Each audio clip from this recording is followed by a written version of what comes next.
The text arrived while I was assisting customers at my boutique. I'm leaving you and moving to Miami with my 20-year-old girlfriend. I've already emptied our joint account, haha. My hands didn't tremble as I read it, nor did my voice falter while helping Mrs. Peterson select a scarf. The only indication that my husband of 12 years had just detonated our marriage via text was a slight tightening around my eyes.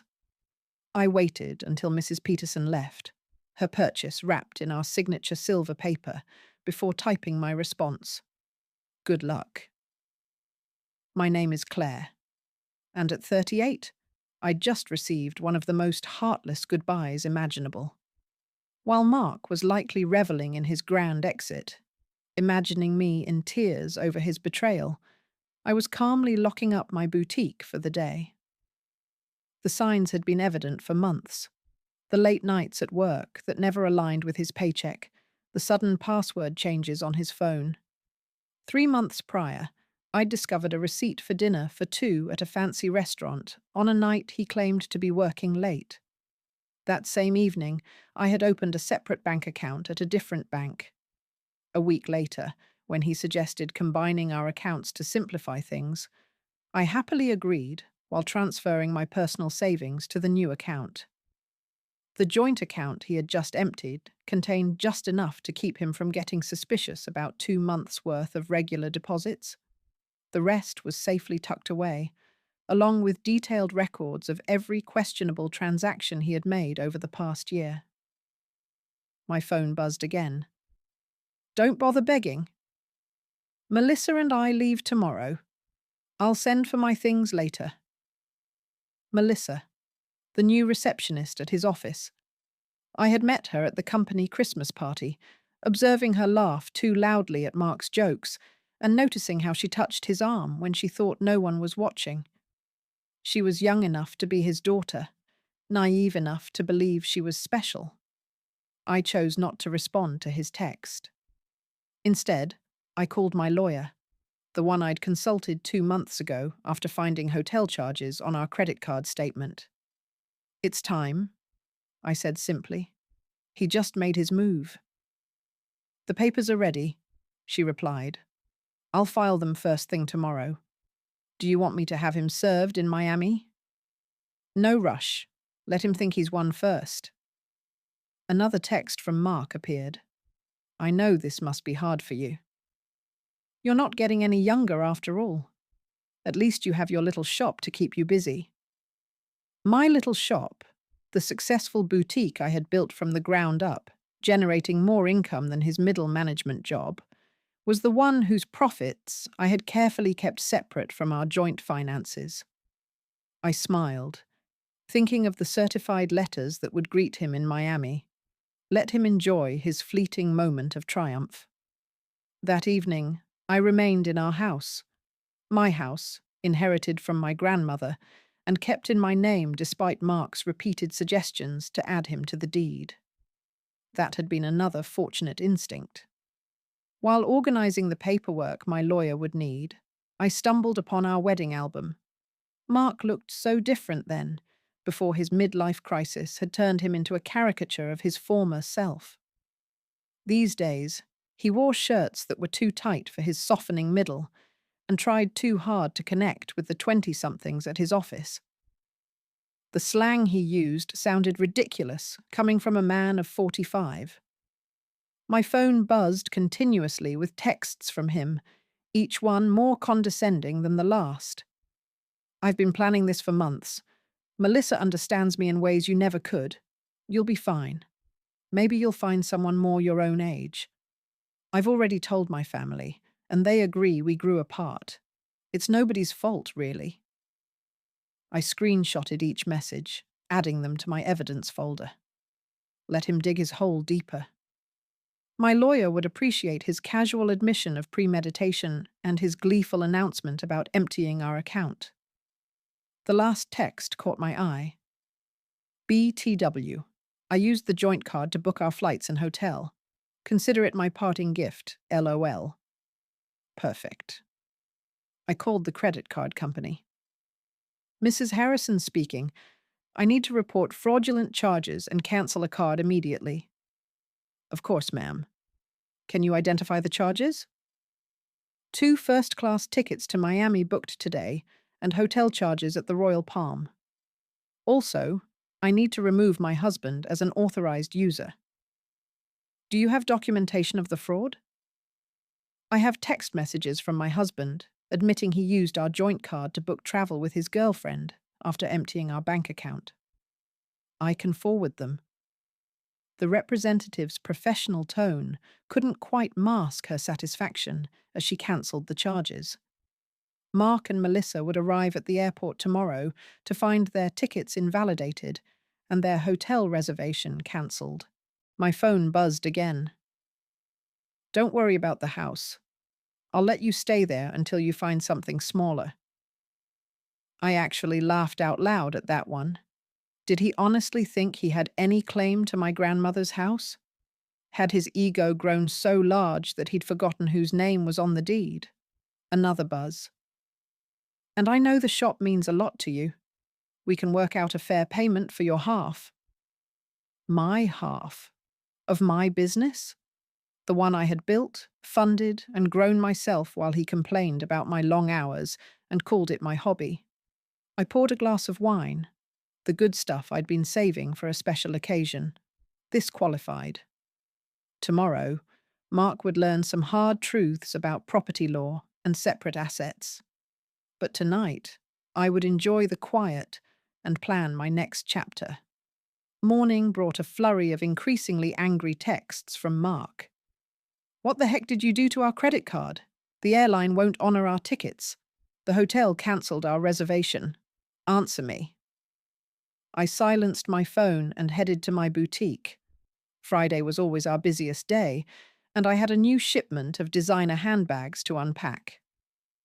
Life goes on, even when your husband runs off with a receptionist young enough to be his daughter. Around noon, his mother called. Claire, dear, Mark told us everything about how controlling you've been, how you drove him away. He says you're being vindictive now, causing problems with his travel plans. I put her on speaker while I arranged a window display.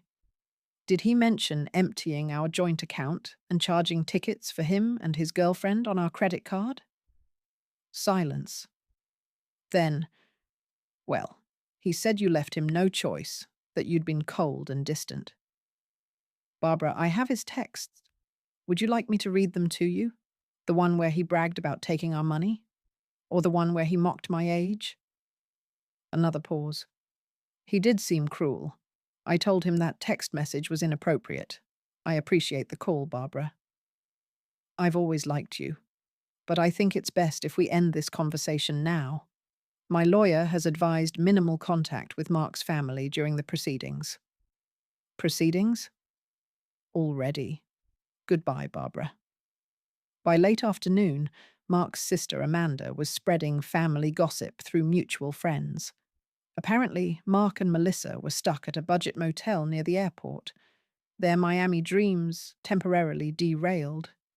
He had tried using his personal credit cards, but those had been maxed out for months, another red flag I had noticed. My lawyer called with an update. The emergency hearing is scheduled for Monday. Given his admission of emptying the joint account and the documented credit card fraud, we're in a strong position to freeze all remaining assets. Has he been served yet? Not yet, but he'll receive the papers at his new motel address. Speaking of which, his girlfriend's social media is providing excellent evidence. She's been posting about their adventure all day, including some choice comments about you. I smiled, thinking of my own documentation.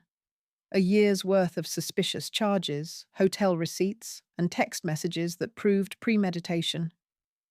Mark had been so focused on his grand escape that he never considered I might be watching, waiting, and preparing. My phone buzzed with another text. You think you're so smart, but I made copies of all the boutique's financial records. Half that business is mine. I forwarded the message to my lawyer, adding it to the growing file of Mark's mistakes. Let him learn the hard way about separate assets and business ownership. Sometimes, the best revenge is simply being prepared. The emergency hearing on Monday was everything I could have hoped for. Mark showed up in his new young wardrobe, designer jeans too tight for his age, and a blazer that screamed midlife crisis. Melissa waited outside, her youth painfully obvious under the harsh courthouse lighting. My lawyer presented our evidence methodically. Mark's gleeful text about emptying our account, his credit card fraud, and his documented history of hidden expenses, each piece carefully collected over months of quiet observation. "Your Honor," Mark's hastily hired lawyer attempted, "my client admits to some rash decisions, but Mrs. Harrison's actions have been vindictive and calculating." "Calculating?" my lawyer countered.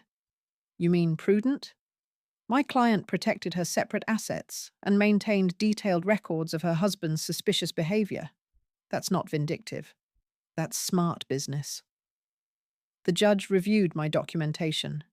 The separate property deed to the house, the boutique's corporation papers in my name, and the careful separation of business and personal finances that Mark had always complained about. "Mr. Harrison," the judge addressed Mark directly, "you admitted via text message to deliberately emptying a joint account and using shared credit cards to fund a trip with your girlfriend. Do you deny this?" Mark shifted uncomfortably. "I was just trying to make a clean break." "By committing financial fraud?" The judge raised an eyebrow. "And now you're claiming rights to property that documentation shows is clearly separate from marital assets." "The business grew during our marriage," Mark's lawyer tried again. "My client is entitled to—" "The business was established before the marriage," my lawyer interrupted, "and Mrs. Harrison maintained strict separation of business and personal finances throughout. We have documentation of every penny invested and earned." I watched Mark's face as reality began to sink in. He had thought this would be easy. Empty our accounts, run off with his girlfriend, and maybe claim half of my business in the divorce. He had never bothered to understand my insistence on keeping our finances separate. He'd mocked my careful bookkeeping as obsessive. "The court finds sufficient evidence of financial misconduct," the judge announced. "All shared assets are frozen pending final dissolution. Mr. Harrison is ordered to return any funds removed from joint accounts within 24 hours. "But that money's gone," Mark protested. "We spent it on—" "Then I suggest you find a way to replace it," the judge cut him off. "And, Mr. Harrison, the court takes a very dim view of using shared credit cards to fund adventures with paramours." Outside the courthouse, I heard Melissa asking Mark about their Miami plans, but his response was lost in the sound of my heels clicking confidently across the marble floor, heading back to the business he had never understood or respected. The next few weeks brought a string of increasingly desperate moves from Mark. He tried claiming that the boutique had been his idea, asserting he remembered investing money in its early days. He even suggested he'd been my business partner all along, claims quickly disproven by my meticulous records. "He's getting desperate," my lawyer observed. "His girlfriend's social media shows they're staying at her studio apartment now. Apparently, living on a receptionist's salary isn't quite the glamorous escape he imagined." Mark's family started reaching out, their tone markedly different from their initial accusations. "We had no idea," his sister Amanda admitted. "He told us you'd been cold and controlling, that he needed to escape. But then we saw his texts, the way he bragged about taking your money. That's not the brother I thought I knew." His mother called again, this time in tears. "The things he said about your age, about replacing you with someone younger. I raised him better than that. I thought I did, anyway. I let their calls go to voicemail. Their support might have meant something weeks ago, but now it felt like rats deserting a sinking ship. Ironically, the boutique thrived, boosted by local gossip about my situation. Women began coming in specifically to show their support, often leaving with far more than they had planned to buy. My ex tried something similar, one customer confided while buying a designer handbag. Thought he'd take everything in the divorce. Men like that never expect us to be smarter than them. My phone still buzzed occasionally with texts from Mark, his tone swinging between anger and manipulation. "You've ruined everything. I never meant to hurt you. You'll regret being so vindictive. Can't we work something out? That business would be nothing without my support." I forwarded each message to my lawyer without responding, letting him dig his hole deeper. Through the grapevine, I heard Melissa was having second thoughts. Apparently, sharing her studio apartment with a middle-aged man who couldn't afford his own place wasn't the romantic adventure she had imagined. She posted about toxic relationships and learning from mistakes yesterday, my lawyer mentioned during an update call, and removed her relationship status this morning. I almost felt sorry for Mark. Almost. But then I remembered his laughter after telling me he'd emptied our account, the casual cruelty of his comments about my age, and the way he had assumed I'd be helpless without him. Instead of pity, I felt something else. Pride. Pride in my foresight, in my quiet strength, and in my ability to protect myself while he underestimated me. The final divorce hearing painted a very different picture from Mark's imagined triumph. Gone was his cocky attitude, replaced by barely concealed panic. Melissa was noticeably absent. She had moved on to a co-worker her own age, according to office gossip. Mark showed up in his old clothes, his designer wardrobe apparently returned to help repay the joint account he had emptied. His lawyer looked tired, probably from trying to find loopholes in my documented separation of assets. "Your Honor," Mark's lawyer attempted one last time.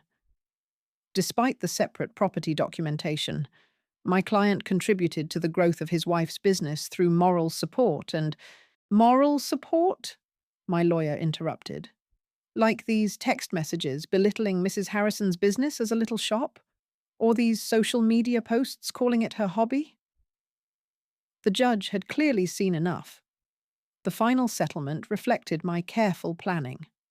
I kept my house, my business, and my separate assets. Mark received his personal possessions and his car, which was worth less than he owed on it. "You've destroyed me," he hissed as we left the courthouse. "I'll have to move back in with my parents." "No, Mark, you destroyed yourself. I just made sure you couldn't destroy me too." His mother was waiting outside, ready to drive him to her house, his new home at 45. The irony of his situation wasn't lost on anyone. The man who had mocked my age was now living in his childhood bedroom while I continued running my successful business. "You planned this all along," he accused. "You knew this would happen." "No, I just paid attention. And unlike you, I understood the value of keeping good records." His mother stepped between us. "That's enough, Mark. You've embarrassed yourself enough already." As they walked away, I heard her start in on him. "Honestly, what were you thinking? A 20-year-old? Emptying bank accounts? Sending those horrible texts?" I watched them disappear into the parking lot, feeling nothing but relief. Mark had thought he was writing the ending to our story with that cruel text. Instead, he had merely set my carefully laid plans in motion. My phone buzzed. Not with texts from Mark this time, but with notifications of new orders from my boutique's website. Life was moving forward, just not in the direction he had imagined. Part 3, Segment 1. 6 months after the divorce was finalized, My boutique had expanded to a second location. The irony wasn't lost on me. While Mark struggled to rebuild his life, the little shop he had dismissed was thriving. I had hired 3 new employees and launched an online store that was gaining traction nationally. News of Mark's situation trickled back through mutual acquaintances. He had tried dating apps, but found that women his age weren't interested in a middle-aged man living with his parents. Younger women, having heard about his history through office gossip, steered clear. Melissa had apparently warned her friends about him, sharing screenshots of his desperate attempts to win her back after she had left. His career suffered too. The company's HR department had launched an investigation into his relationship with a subordinate, resulting in a formal reprimand. The promotion Mark had been expecting went to someone else, someone who didn't have a history of inappropriate relationships with reception staff. He tried to claim age discrimination, Amanda told me during an unexpected visit to the boutique. He said they were punishing him for dating someone younger. HR just added that complaint to his file. I was surprised to see his sister in my store, but her presence spoke volumes about how thoroughly Mark had alienated his own family. "I know we didn't support you at first," she admitted, running her fingers over a silk scarf. "He played the victim so well, but watching how he handled everything, how he acted afterward, I'm ashamed we ever believed him." My lawyer kept me updated on Mark's continued attempts to challenge the divorce settlement. Each petition was denied, his claims of unfair distribution dismissed based on the evidence of his own actions. He actually tried arguing that his text about emptying the account was just a joke, she told me, laughing. The judge asked if, ha, made theft any less illegal. The boutique's success brought unexpected validation. Local business magazines wanted to feature my story, not as a scorned wife, but as a savvy businesswoman who had protected her interests. Young entrepreneurs sought my advice on keeping business and personal finances separate. "The best protection is preparation," I told one young woman who reminded me of Melissa. "And always trust your instincts."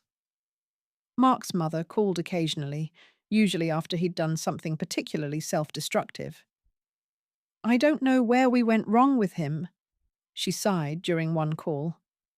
"His father and I offered to help him get back on his feet if he'd just take responsibility for his actions, but he's still blaming everyone else. You, Melissa, his company, the judge." I listened politely, but maintained my distance. Their family drama wasn't my problem anymore. My life had moved forward, filled with plans for a third boutique location and a possible expansion into luxury accessories.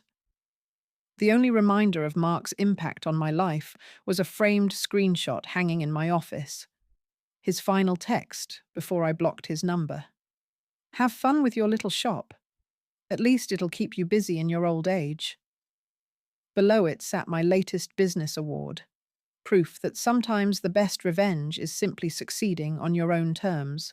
1 year after the divorce, I hosted a grand opening for my third boutique location. The event attracted local media, and the story they wanted to tell wasn't about my failed marriage. It was about a successful businesswoman expanding her brand. Mark's betrayal had become a mere footnote in my success story. During the event, Melissa unexpectedly walked in. She looked younger than ever, or maybe I just felt that much stronger. She shifted uncomfortably, clutching her purse like a shield. "I owe you an apology," she said quietly. "I believed everything he told me, about how you were cold, controlling, how you didn't support his dreams. Then I watched him try the same manipulation tactics on me when things got tough." I continued arranging a display of designer sunglasses. "Those weren't his dreams, Melissa. They were escapes. There's a difference." "I know that now." She paused, then added, "He tried to move in when you froze the accounts." He thought my studio apartment would be temporary. After 2 weeks of him complaining about the size of my closet and suggesting I take out a loan for a bigger place, I understood what you meant about the difference between dreams and escapes. I actually laughed at that. Let me guess. He had big plans, but no way to fund them? Exactly. Everything was going to work out once his investments paid off, once he got that promotion, once his cryptocurrency definitely increased in value. She shook her head. I'm dating someone my own age now. We have student loans and a small apartment, but at least we're building something real. After she left, my assistant manager whispered, "Was that the girlfriend?" "No," I replied. "That was just another woman who learned the same lesson I did." Speaking of which, I gestured to a young couple examining our designer handbags. "Let's talk about your idea for expanding our accessories line." The boutique had become more than just a business. It was a symbol of independence, resilience, and the power of preparation. Young entrepreneurs often sought my advice, and I always emphasized the importance of protecting their assets. Mark's mother called one last time, not to discuss Mark, but to thank me. "You taught our family an important lesson," she said, "about enabling bad behavior and making excuses for cruelty. Mark's still living at home, still blaming everyone else for his problems. But we're not defending him anymore. That's your legacy to our family, showing us the difference between supporting someone and enabling them." I thought about that legacy as I reviewed plans for a fourth location. Mark had intended to diminish me, to trade me in for a younger model and take half of everything I'd built. Instead, he had inadvertently pushed me to become even stronger and more successful. My phone buzzed with a text from my lawyer. Mark filed another petition to revisit the settlement. The judge dismissed it immediately and ordered him to pay court costs. Thought you'd enjoy that. I smiled, imagining him in his childhood bedroom, still trying to rewrite an ending that had been determined the moment he underestimated me. Sometimes the best revenge isn't about getting even. It's about getting better. 2 years after Mark's cruel text message, I received an invitation to speak at a women's business conference. The topic wasn't divorce or betrayal. It was about building and protecting a successful business. My story had evolved from a cautionary tale to an inspiration. During the Q&A session, a woman asked about keeping business and personal finances separate. "My husband says I'm being paranoid, that marriage means sharing everything." "My ex-husband said the same thing," I replied, right up until he tried to claim half my business in our divorce. Trust your instincts. Protection isn't paranoia. The boutique chain had grown to 5 locations, each more successful than the last. The little shop Mark had mocked now employed 30 people and had been featured in several national magazines. Through mutual friends, I heard that Mark had finally moved out of his parents' house into a small apartment above a garage. He had to take a lower-paying job after his former company downsized, eliminating his position during restructuring. His dating profile still listed him as young at heart, though his profile photo was clearly outdated. Ironically, Melissa had become a regular customer at my original boutique location. "You inspired me," she told me once, showing how a woman can build something lasting instead of falling for empty promises. I kept Mark's cruel text message framed in my office, not as a reminder of pain, but as proof of how far I'd come. Below it hung a sign that read, "Success is the best revenge." At the 5-year anniversary celebration of my original boutique, I stood addressing my employees and loyal customers. The space had transformed from a single little shop into the flagship store of a thriving business empire. Mark's mother attended, even though I hadn't sent her an invitation. She waited until the crowd thinned to approach me. "I saw Mark yesterday," she said.